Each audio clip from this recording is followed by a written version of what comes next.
안녕하십니까. 평택촌놈TV 봉천생 이강민입니다. 2020년 11월 13일 일일시황 시작하도록 하겠습니다. 오늘의 주요 뉴스입니다.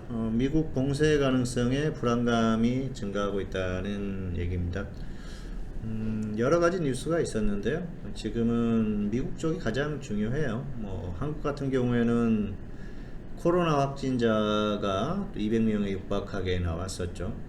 주말에는 좀 줄어들 가능성이 높습니다. 아무래도 표본이 적기 때문에 그럴 수밖에 없고요.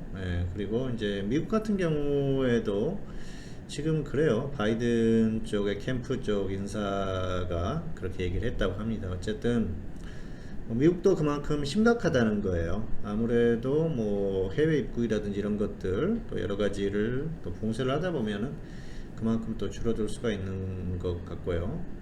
미국 같은 경우에는 코로나에 대한 대응 자체가 한국보다 훨씬 못한 것 같습니다.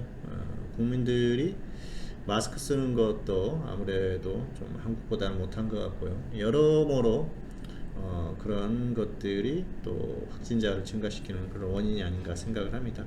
앞으로도 늘어날 가능성이 상당히 높기 때문에 봉쇄 조치를 한다 그랬을 경우에는 시장에는 악재가 될 그럴 상황이기 때문에 참고하시면 될 것 같습니다. 자, 오늘의 등락 결과입니다. 코스피는 하락 출발했고요. 장중에 등락을 거듭한 끝에 상승 마감했습니다. 강세를 유지하고 있고요. 코스닥은 하락 출발, 장중 등락, 그리고 하락 마감했습니다. 코스닥이 상대적으로 약한 그런 흐름이죠. 등락의 원인을 보면 코스닥은 수급이 좋지 못했던 모습이에요. 그리고 코스피 같은 경우에는 역시 해외 증시, 미국 시장이 어제 그렇게 좋은 흐름이 아니었었죠. 그래서 하락 출발했는데 장중에는 미국 선물이 그렇게 나쁘지 않았어요. 그러다 보니까 또 다시 반등할 그런 기대감을 갖는 것 같고요. 수급적으로는 오늘 보면은 약간 좀 재미있는 그런 흐름이 나왔습니다. 잠시 후에 보여드리겠고요. 또 삼성전자가 상당히 강했어요. 삼성전자가 워낙 강하다 보니까 역시 지수가 따라가는 모습이었었고요. 특이사항을 본다면 코스닥은 종목이 상당히 약했던 그런 모습이었는데 그나마 막판으로 가면서 좀 많이 회복했습니다. 지수가 반등하면서. 그리고 코스피는 운송장비 업종이 강한 그런 흐름을 보였어요. 자, 오늘 코스피 지수입니다. 코스피는 결국은 또 최근 고점을 넘어섰죠. 상당히 강한 그런 모습이고요. 2500선을 넘어갈 가능성이 충분히 있는 흐름입니다. 자, 지난 그 시황에서 말씀을 드렸었죠.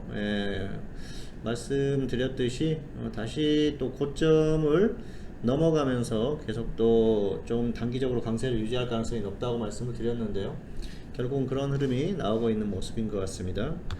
자, 반면에 코스닥 한번 보실까요? 코스닥은 상당히 약해요. 코스닥은 오늘 그래도 좀 아래 꼬리가 달리면서 괜찮았지만 장중에 상당히 약했거든요. 자, 이러면은 종목 매매하기가 굉장히 힘듭니다. 그래서 가는 종목을 잘 매수를 해야 되는데 사실 쉽지가 않죠.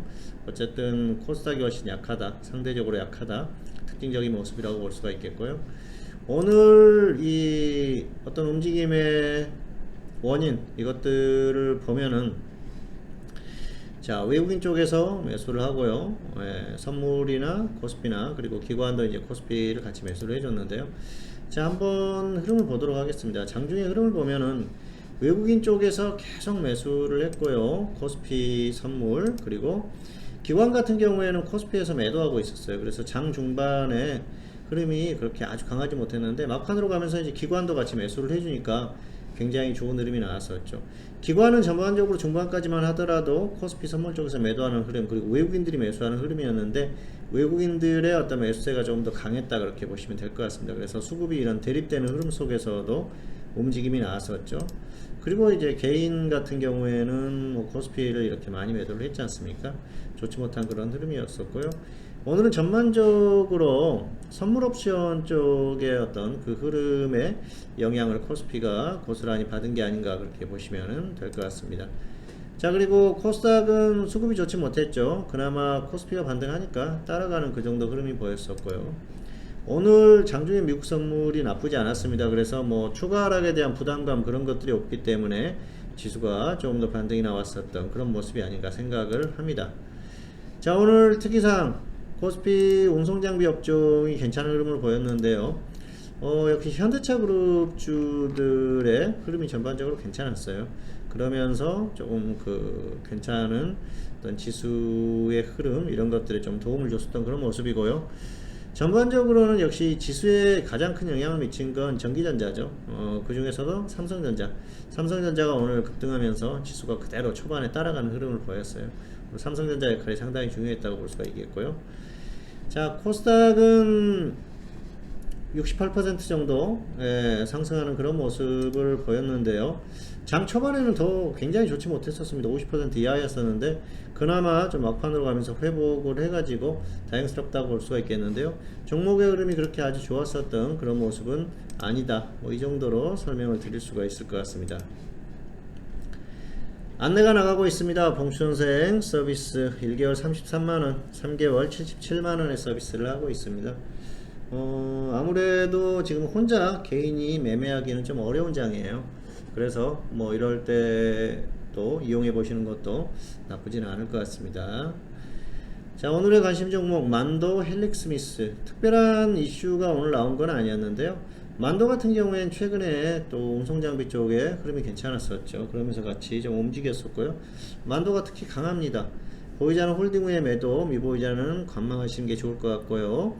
헬릭스미스 보이자 홀딩 후에 매도, 미보이자는 조정 시에 단기가 가능하다 말씀을 드리겠습니다. 자, 차트 보실까요? 만도는 이미 많이 갔죠. 가지고 계신 분들은 적당히 매도하세요. 뭐 홀딩 후에 매도라고 말씀드렸는데 적당히 이 정도면 정리를 하시고 그리고 좀 관망하시는 게 좋을 것 같습니다. 없는 분들은 무리하게 접근하지 마세요. 지수하고 연동하는 그런 종목이니까 지수가 가면은 보유하신 분들은 조금 더 홀딩 하셔도 되고요. 지수가 꺾이면은 빨리 정리를 하시는 게 좋을 것 같습니다.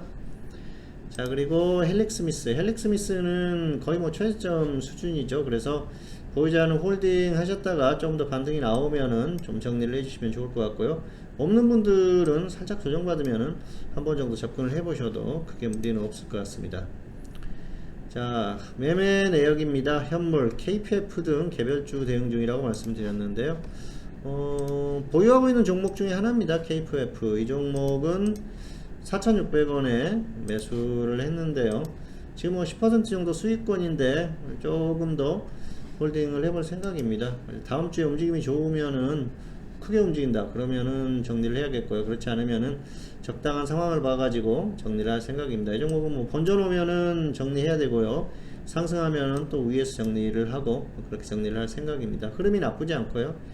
단기 최저점에서 매수를 했기 때문에 부담이 없어요. 그리고 10% 이상 상승했기 때문에 이제는 뭐 번져놓으면 정리하고 아니면 조금 더 위에서 정리하는 그런 개념을 하고 있습니다. 그리고 역시 최근에 매수했던 종목들이 수익권에 있는 종목들은 이렇게 대응을 하고 있어요. 그래서 상승했다가 번져 놓으면은 그때는 정리를 하고 다시 한번 볼 필요가 있고요.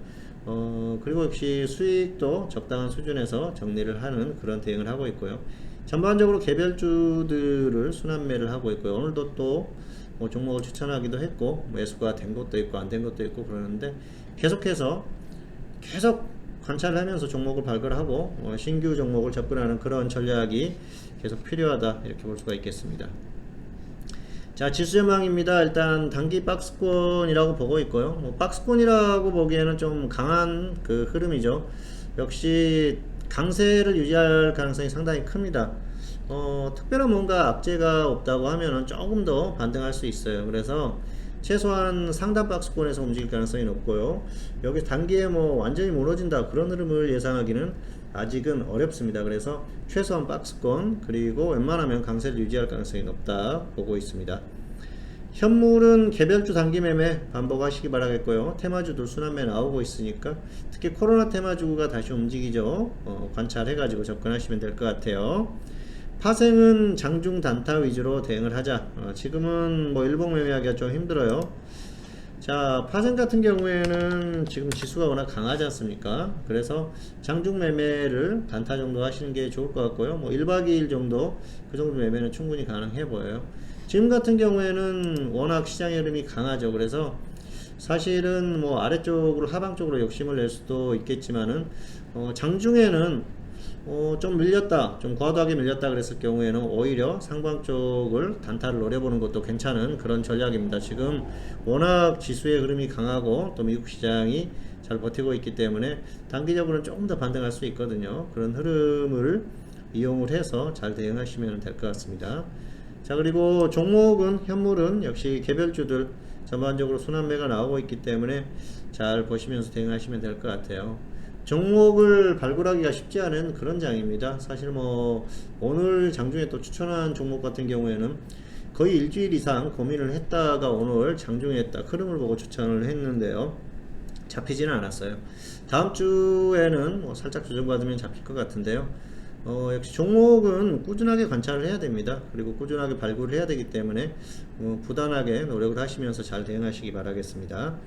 평택촌놈TV는 유튜브에 다양한 동영상이 있습니다. 잘 활용하시기 바라겠고요. 2020년 11월 13일 일일시황 오늘은 여기서 마치도록 하겠고요. 저는 다음 시간에 다시 찾아뵙도록 하겠습니다. 감사합니다.